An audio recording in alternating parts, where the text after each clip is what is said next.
Right now on the Boardwalk Honda Hotline, we got a lot to discuss. Sal Pal Fridays. Sal Paolantonio on Instagram yesterday giving us some nuggets that we're going to dive into now. I want to get his take on a lot of stuff as we are less than a week from the draft. Sal Pal Fridays on the Sports Bash. Sal, welcome back, pal. How's everybody doing?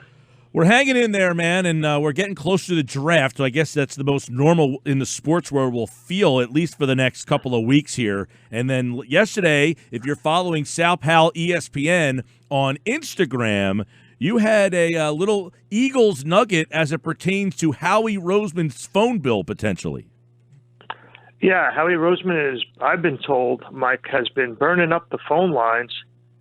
He said yesterday in his video conference with reporters that despite what's going on with the shutdown, that GMs and coaches are talking up a storm to one another, keeping the lines of communication open.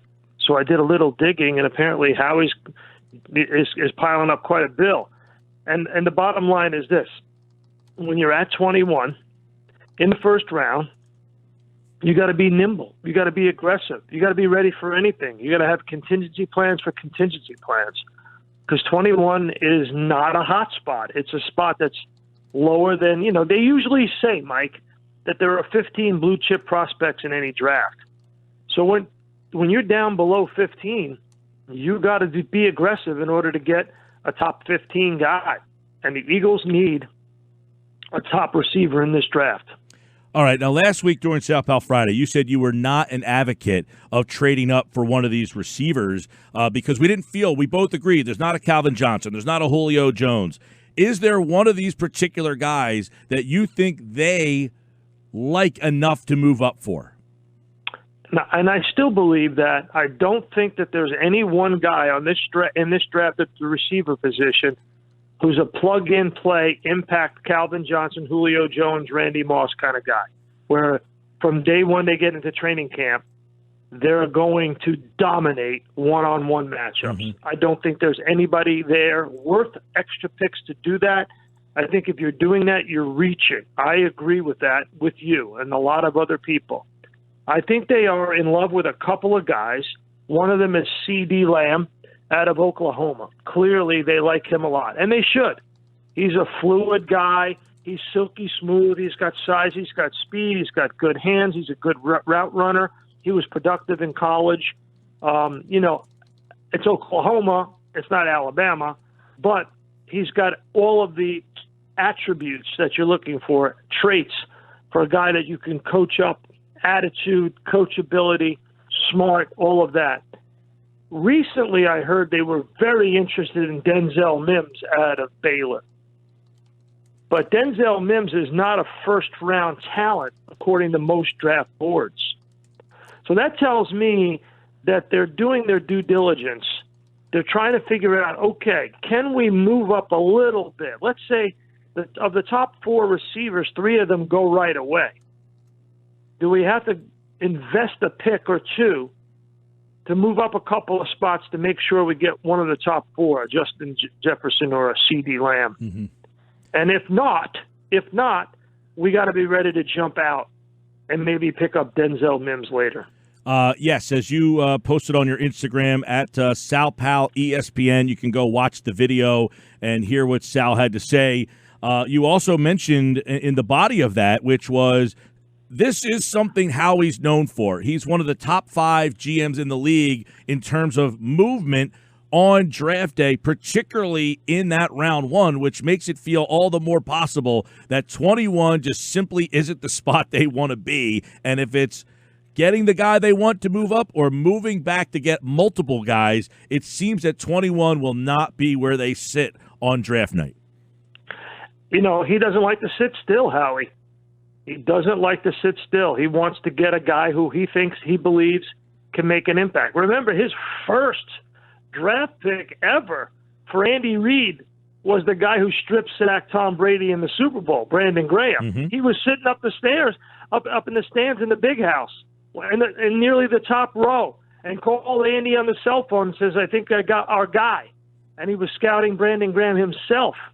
And Brandon Graham made the most impactful play in in team history.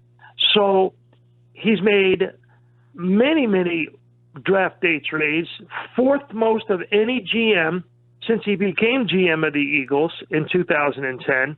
He's made 6 draft day trades in the first round, moving up 3 times.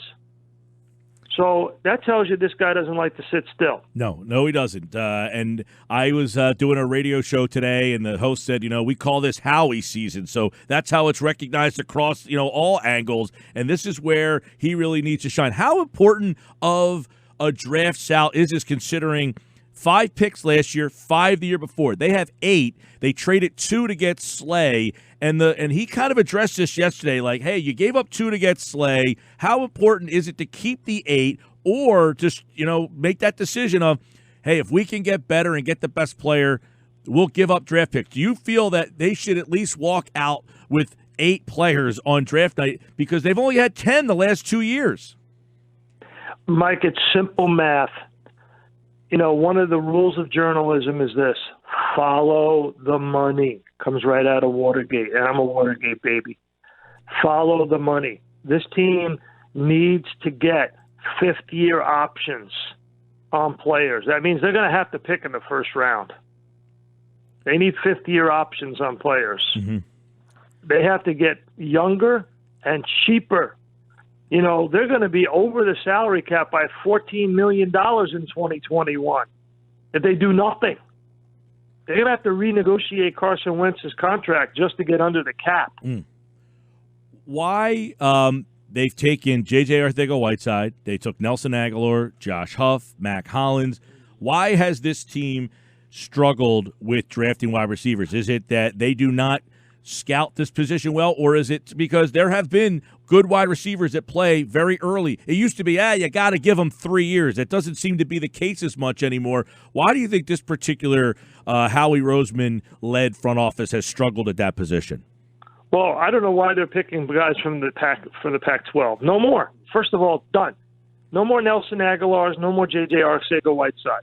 The guy's got to play in the SEC or the Big 12 or maybe the Big 10. That's it. So that's one. They're picking players from the wrong conferences. And when you're picking players, when you're scouting players, you got to look at the competition. That's number one. That's important.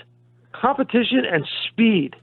I mean, do they have what it takes? When you play a wide receiver, a corner in the National Football League, you got to have what my old man used to call you got to wanna. You got to want to beat the other guy. And that only comes from the fact that you never had nothing in your life. Sal Pal Friday here. I like that, by the way. You got to wanna. And at this point right now, you got to want to beat the other guy. That's right. And hey, Mike, my name is Sal. I went to state school, okay?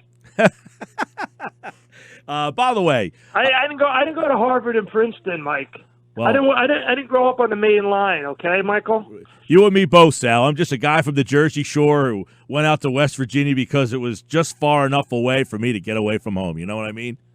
Yeah, exactly. So listen, you said thank God the draft this year. I'm looking at my calendar and I see a straight line from the draft to Uncle Bill's Pancakes in Ocean City. That's what I Well, I see. I swear to God. Wait, no. There's nothing in between the draft and Uncle Bill's in Ocean City. Let me tell you something. I saw Phil Murphy be interviewed, Governor Murphy, be interviewed on Tucker Carlson the other day, and I wanted to scream at Tucker Carlson, just ask him when he's going to, what is his plan to open the beaches? Let me tell you, Sal, I was interviewed for an industry website, and I had mentioned what you mentioned on our show, and that was the hook that they used to get people to read the article. And I said, Sal Paolantonio was on my show Friday and mentioned that the impact would be that of 5 Hurricane Sandys if they don't open, and that's what they used to read the article about me. So you stole my headlines again. Well, I'm glad that you and I are inspirations to one another. But what is you're going to have to open the beaches. Let's establish that. So, what is the plan to open the shore towns? What is the timeline? What is it going to start looking like? Because you can't say we'll open up the shore towns at the end of June. You can't lose a month. Hey, I'll tell you this. Because I grew up on the beach, and I stopped going to the beach because people sit too close to me. If you tell me the beach is open, but you got to sit 10 feet apart, I'd be thrilled. I don't need people sitting right in my lap. Let's move apart on the beach. Well, I know they're having trouble already finding lifeguards in beaches down in Florida and other places. But, I mean, so if I were Governor Murphy, I would assign a beach czar. I'm serious. I hope he's listening right now. We'll send this to him. Assign somebody from the shore towns to be the czar. And that czar has a committee of 5 people: government, health, political, logistics, real estate. 5 people, cross-section of people from Monmouth County to the Cape May Courthouse, and have a czar, and that czar is his sole job. And I hope he's listening, and I hope somebody down there is listening to this. And that person's job is to get the community a plan to open the beaches up, because if you don't open the beaches up on time, you're going to have a problem in the state of New Jersey. I'm telling you, people know, and this is all people talk about. People don't talk about anything else from an economic standpoint in the state of New Jersey, as you know. Well, and I do know that a lot of the local mayors of the different beach towns are tuned in and hopefully are listening and thinking, hey, there's an idea I didn't think of, because you're right. I mean, the clock is ticking to the summertime here. The clock is ticking. Absolutely. We're only 6 weeks away. You have to have a countdown calendar, all right? How are we safely, and it has to be done safely, going to reopen the beaches, the shore towns? So that has to happen, and Murphy ought to appoint a czar, and I would volunteer to be on that committee. There we go. The czar of the opening the beaches, Sal Paolantonio. I want to be the Uncle Bill's representative. That is the headquarters. By the way, so I'm looking at the report. The meetings at Uncle Bill's, absolutely. The reporter assigned. Pancakes for everybody. I will buy pancakes for everybody. I will foot the bill for pancakes as long as I get Uncle Bill. The reporter assignments for Thursday, Friday, Saturday. This is like a presidential debate. And the lineup has Sal Paolantonio right smack in the middle. You have top billing Josina Anderson, Jeff Darlington, Dan Graziano, Mike Reese, Diana Rossini, Ed Werder, and in the middle, Sal Paolantonio reporting on the Giants, Eagles, the Jets, and the Ravens. So this is going to be unique. You doing it from your house? Yes, doing it from the house. Usually I'm embedded, as you know. For 24 years, I've gone to a team headquarters, been embedded, ate their food, hung around their cafeteria, got to talk to players and coaches. And, it's like being allowed in someone's home.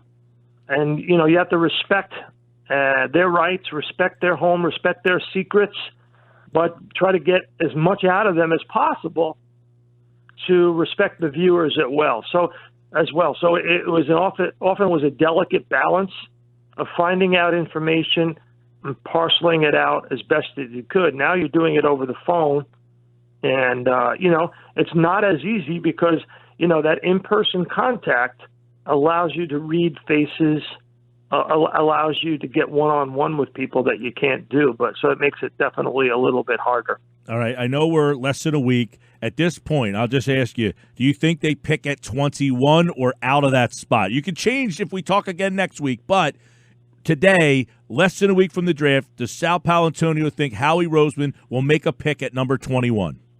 I believe he will make a pick at 21, and I believe it will be a wide receiver based on what I know right now. And I do reserve the right. We have a week to go, 6 days to go before they will make that pick. But I think that right now they're making plans to move up if they have to, move down if they must. But I think they'd like to sit at 21 because I think they want to hold on to picks and maybe even get more picks so that they get younger and cheaper and faster, which they have to do at every single position. And I'm just saying this right now, and I don't know if this is the thinking inside Novacare or not. I don't see Andre Dillard as a starting left tackle of this football team. I You've just been don't. vocal about that as well, and that's something you mentioned last week, that they looked at offensive linemen, some centers, and yesterday Kelsey did say he's going to retire from arm wrestling and play football again, so at least they'll have their center back, but that's something to keep an eye out for, I guess. What do you think, day 3 for the draft, or do you think that third round could come into play for an offensive lineman? Yeah, before day 3. All right. You think linebackers on the board at all? You think they're thinking linebacker, or is he just so devalued that spot? You know, the thing is, again, follow the money. You don't want to right away on draft day or draft day 2 assign a dollar figure to a linebacker that may or may not work out. You know, you look at the draft board and you say, okay, this is my board based on talent, and this is my board based on cap. Eventually, I know I'm going to have to pay big dollars to a corner or a quarterback or a wide receiver or a pass rusher or a defensive tackle or a left tackle.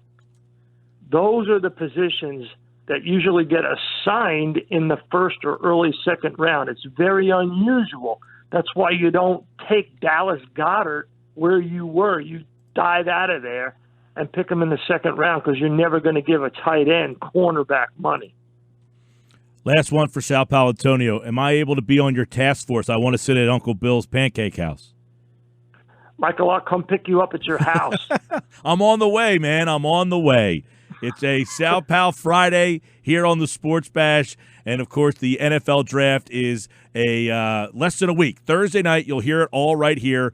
Thursday, Friday, Saturday on 97.3 ESPN. You know, tweet it out, Mike, and tag the governor's office and say Sal Pal said appoint a czar for the beach. A czar for the beach. No, a shore czar. That's it. Okay. Shore czar. Gotcha. That's it. Hey, by the way, we still have a chance to make those Tampa Tom shirts. Did you see that he put the Tampa Bay and Tampa Brady, but he didn't do Tampa Tom yet. We still have a chance for those shirts. Let's do it. I'll talk to you, man. All right, bye. Sal Paolantonio, Sal Pal ESPN Instagram for his thoughts.